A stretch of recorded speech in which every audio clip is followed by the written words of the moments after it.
Assalamualaikum warahmatullahi wabarakatuh. Kelas PAYA. Untuk minggu ni,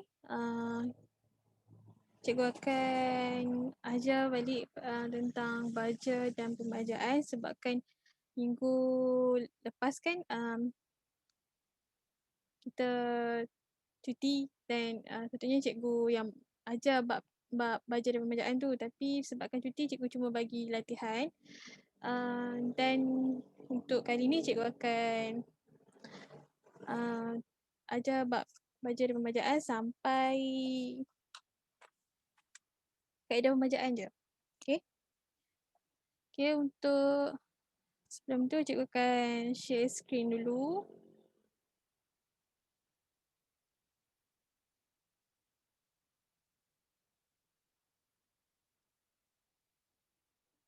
Okay.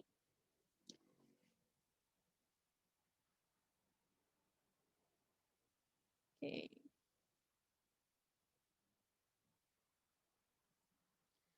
Untuk baja pembajaan, kita unit 1.3. Boleh buka surat 56. Dan apa yang kita akan belajar tentang bab ni, yang setakat yang cikgu akan ajar pada hari ni adalah tentang pelajar, objektif dia adalah pelajar dapat mengetahui jenis-jenis baja, iaitu baja organik dan baja kimia dengan betul. Yang kedua adalah pelajar dapat membezakan jenis baja, iaitu baja organik dan juga baja kimia dengan tepat. Yang ketiga adalah pelajar dapat mengenal pasti kaedah pembajaan dengan jelas. Okay, next. Okay, pengenalan. Untuk pengenalan, definisi baja. Baja adalah bahan yang ditambah pada tanah untuk mengekalkan nutrien pada tanaman dengan tujuan meningkatkan hasil dan kualiti tanaman. Dan kumpulan baja ni dia mengikut pada jenis tanaman dan tahap kesuburan tanah. Maksudnya, setiap tanaman tu dia ada nutrien-nutrien yang dia diperlukan dan ada nutrien yang dia perlukan lebih. Contohnya dia perlukan nitrogen lebih. Ada tanaman yang tak perlukan nitrogen lebih. Macam itulah. Maksudnya kita kena tahu apa jenis pokok yang kita tanam tu dan apa jenis keperluan tanaman pokok yang kita tanam tu yang dia perlukan supaya kita punya pokok tu boleh tumbuh dengan subur lah. Okay. Baja ni juga terdiri pada beberapa jenis bentuk, iaitu kita boleh dapat pada bentuk pellet.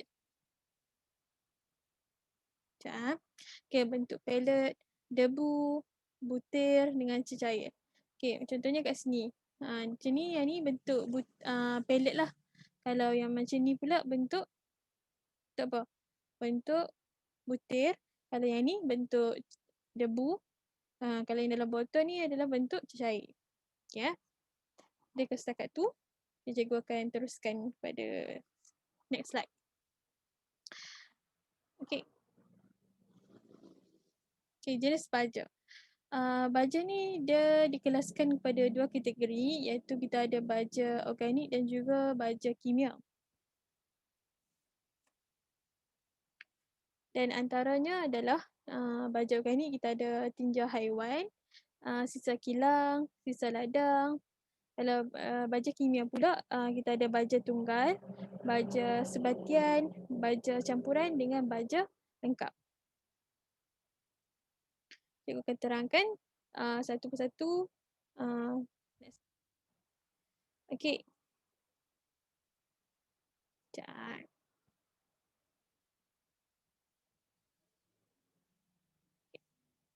Okay, baja organik ni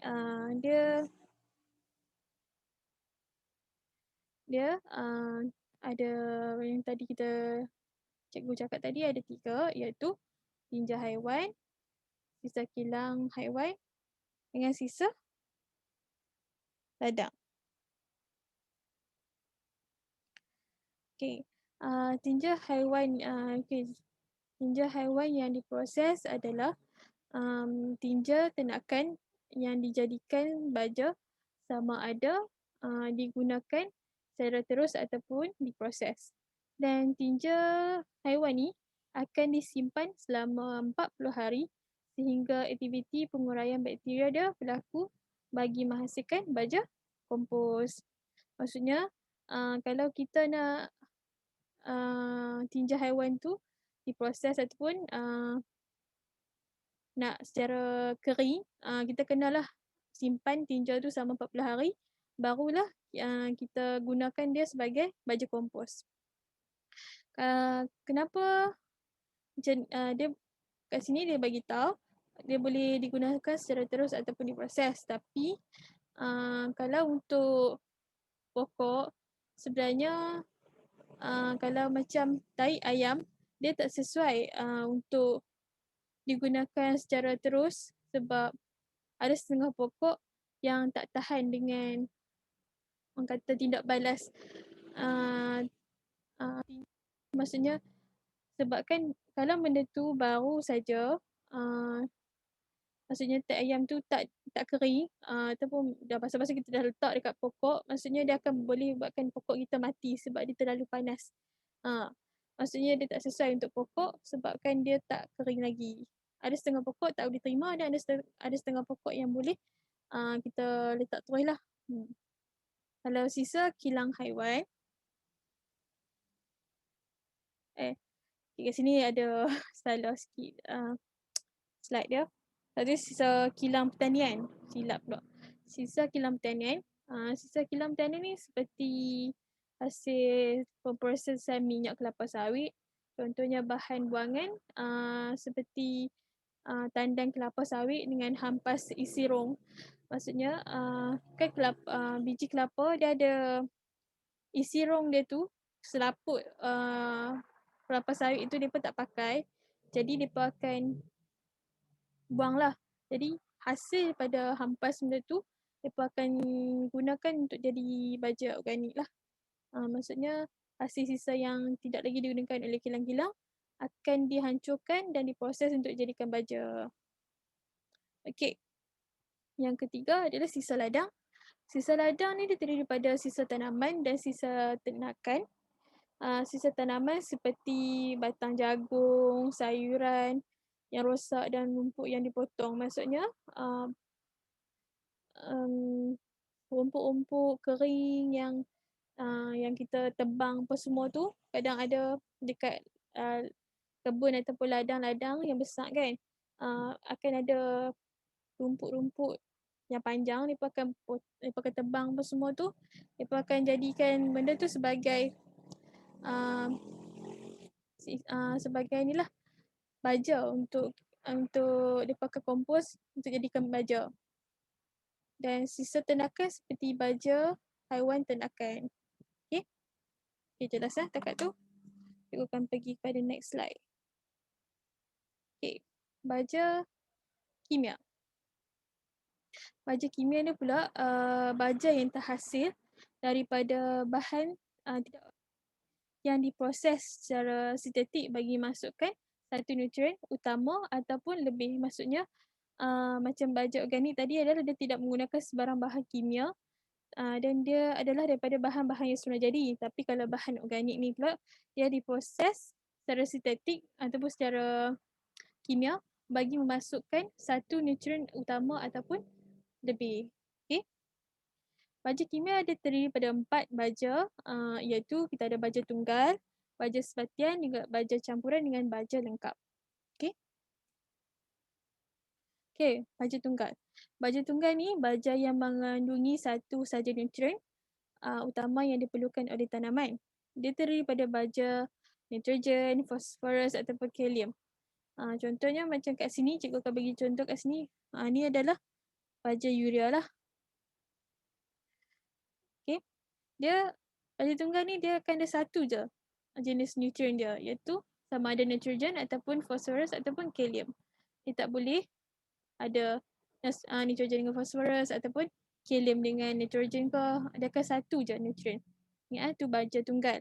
Kalau baja sebatian, dia merupakan baja yang mengandungi 2 atau lebih unsur nutrien utama tanaman yang disebatikan secara kimia. Dan kandungan nutriennya disediakan dalam pelbagai nisbah. Maksudnya kat sini, baja sebatian ni dia dia akan ada gabungan lah, maksudnya dia akan ada 2 ataupun lebih unsur nutrien yang disebatikan secara kimia. Maksudnya dia dibuat melalui secara kimia dan kandungan nutrien dia juga disediakan dalam pelbagai nisbah. Contohnya kita boleh tengok kat ni, kat sini. Tengok nisbah dia 12, 6 dengan 22 dengan 3. Maksudnya kat sini kat sini boleh jadi baja NPK iaitu kandungan nitrogen dia 12, kandungan kalium fosforus dia adalah 6 dan dia punya kalium adalah 22. Itu adalah masuk dia punya baja sebatian. Dia akan ada unsur yang lebih daripada baja tunggal. Baja tunggal cuma satu nutrien, tapi kalau baja sebatian dia akan ada 2 atau lebih daripada unsur nutrien. Okey. Kamu boleh rujuk buku teks muka surat 60 kalau nak tahu lebih banyak contoh lah. Okey. Okey, kalau baja campuran ni adalah baja yang dihasilkan daripada campuran 2 atau lebih baja tunggal yang berbeza saiz, bentuk dan ketepatan, dan campuran yang dilakukan adalah secara fizikal tanpa menyebabkan tidak balas kimia. Maksudnya baja campuran ni dia adalah sama dengan baja sebatian, cuma bezanya adalah baja campuran ni dia bukan baja yang kita dah beli siap-siap. Memang dah dalam tu semua dah ada campuran dah. Maksudnya dia dah ada NPK. Tapi kalau baja campuran ni kita buat sendiri. Maksudnya kita akan campur berapa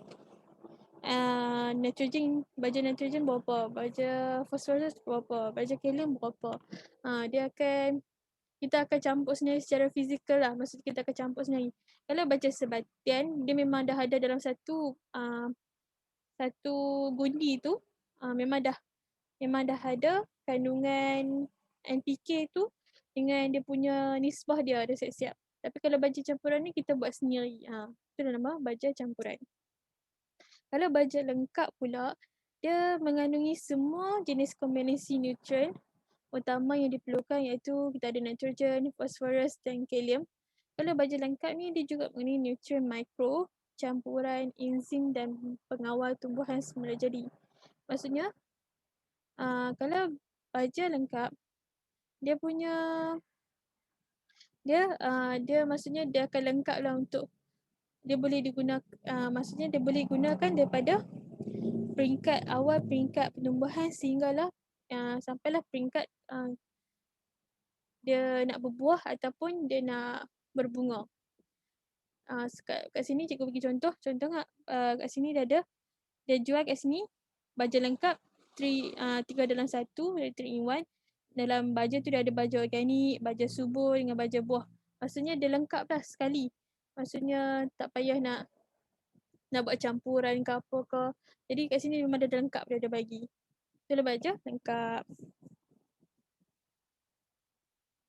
Okay. Kita akan ke jenis-jenis baja dan fungsinya. Kalau jenis-jenis baja dan fungsinya, kita ada 4 baja kimia iaitu baja tunggal, baja sebatian dengan baja campuran dengan baja lengkap.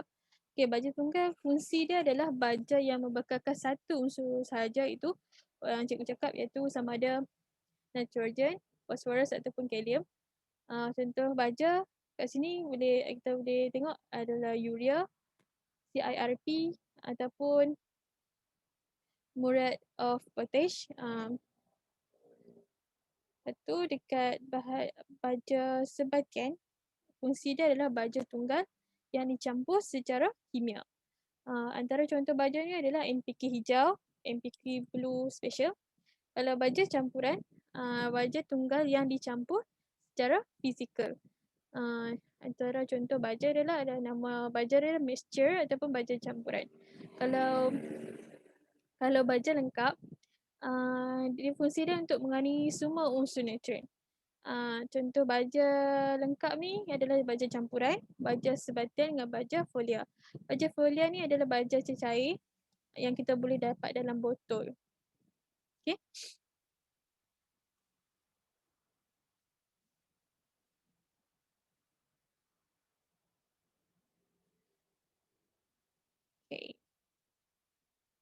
kaedah pembajaan. Guys, setakat ni kita dah belajar tentang jenis-jenis baja. Kita dah juga belajar tentang perbezaan baja organik dan baja kimia. Baja organik ni baja yang tidak memerlukan ataupun tidak melalui proses kimia. Kalau baja kimia ni dia melalui proses kimia dan dia diproses secara sintetik dan dia memasukkan satu nutrien utama ataupun lebih. Kalau baja organik ni dia baja sebenarnya hasil dari proses perebutan siasa haiwan dan juga tumbuhan. Dah habis bab baja, jenis baja, kita akan pergi kepada kaedah pembajaan. Kaedah pembajaan ni dia ada 5, iaitu ada taburan, poket dengan tisan, alur dengan semburan. Kalau kaedah pembajaan ni dia dilakukan mengikut kesesuaian tanaman dan juga bentuk tanah, bentuk struktur tanah ataupun bentuk tapak penanaman kita lah.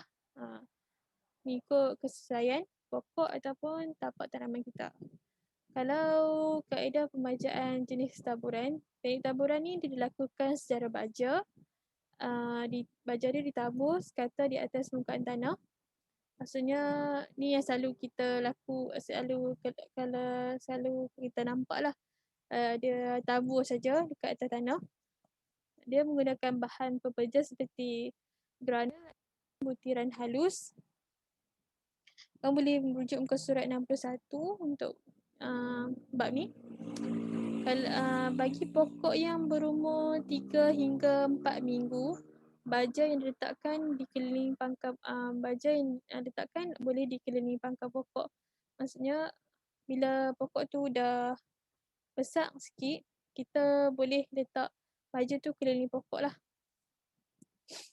Supaya dia lagi senang, cepat subur. Kalau untuk kaedah pembajaan secara alur ataupun teknik alur ni baja berpejal diletakkan ke dalam alur dan dikambus semula.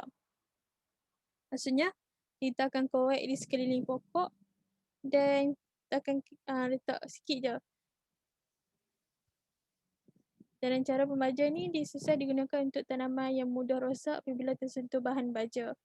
Maksudnya kalau pokok yang jenis macam ni, dia tak sesuai lah kalau baja jenis taburan.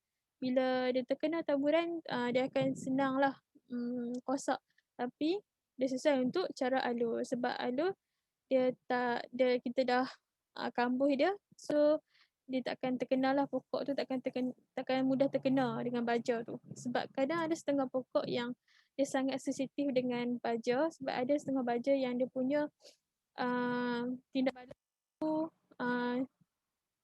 tindak balas dia panas yang menyebabkan pokok boleh mati. Okay? Kalau kaedah pembajaan poket pula, dia dilakukan pada pokok perbahan ataupun pokok yang ditanam secara tunggal. Maksudnya jenis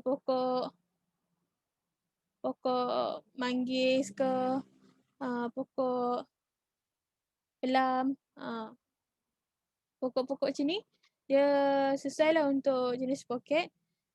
Cara-cara dia adalah kita lubang-lubang poket tu digali sedalam 10 hingga 15 cm sahaja di hujung kanopi. Maksudnya permukaan pokok kan pokok bila dia boleh rujuk dekat muka surat 62, kalau kita tengok kat sini, dia buat poket tu hujung daun pokok tu. Maksudnya bentuk pokok tu kat sini. Jadi dia akan letak dekat hujung, dia akan buat poket tu dekat hujung pokok, kanopi pokok tu. Sebab sebab bahagian ni dia merupakan zon akar yang aktif. bila dia dekat dengan kita letakkan, kita buat poket kat situ, maksudnya baja tu akan senang diserap lah dalam akar dia. Baja yang letakkan kemudian dikambus semula. Lepas kita buat poket tu, jangan kita lupa untuk kambus semula lah poket tu. Okay. Yang keempat, semburan. Kalau semburan, dia larutan cecair baja, boleh disembur untuk merawat kekurangan nutrien tertentu, khasnya micronutrient. Maksudnya, kalau jenis semburan ni memang selalu kita tengok pokok-pokok berdaun lah selalunya sesuai dengan kita punya jenis semburan ni sebab senang. Kalau kita tanam, selalunya kalau baja semburan ni kalau kita tanam kat rumah, tepi rumah kan, selalu senang lah kita guna semburan ni. Lebih mudah untuk kita jaga. Kalau titisan ni kaedah pemberian baja membentuk cecair terus ke pangkal pokok, maksudnya terus ke dalam tanah. Contoh pembacaan titisan adalah sistem investigasi. Maksudnya kalau sistem investigasi kita ada buat laluan ayak dia tu kan, laluan pipe untuk kita masukkan, untuk kita lalukan ayak ke dalam pokok. Jadi pada situ kita boleh letak baja kita terus, dan kat situ dia akan titis kat baja kita lah. Tu dah masuk titisan. Okay, setakat ni kita dah belajar 5 jenis kaedah pembajaan, iaitu taburan, alur, poket dengan semburan, juga dengan titisan. Okay, yang tu je cikgu rasa. Setakat ni kalau ada sebarang pertanyaan, kamu boleh tanya dekat bahagian komen, dekat bahagian nama kamu. Cikgu dah letak setiap seorang nama.